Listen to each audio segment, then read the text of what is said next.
Hello everyone, welcome back to my channel. तो आज फिर से एक इंटरेस्टिंग वीडियो लेके आ गया।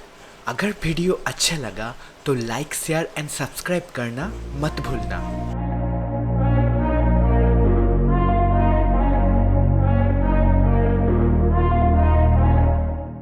तो कैनवास साइज होगा 4:5 रेशियो। तो एक एक करके सारे एसेट को हम कैनवास में ड्रैग कर लूँगा। पहले तो हम एक इंटरेस्टिंग कंपोजिशन बनाऊँगा, आप देखते रहना।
तो कंपोजिशन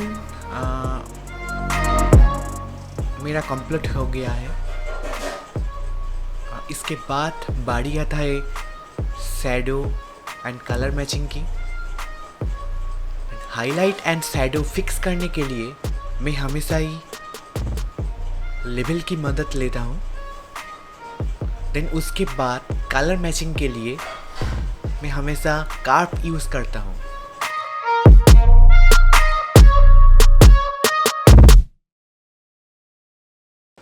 कंपोजिशन एकदम सिंपल है, मुझे बस colour matching and light shadow fix करना ही पड़ेगा। आप कलर मैचिंग के लिए hue and saturation, colour balance, camera raw filter use कर सकते हैं।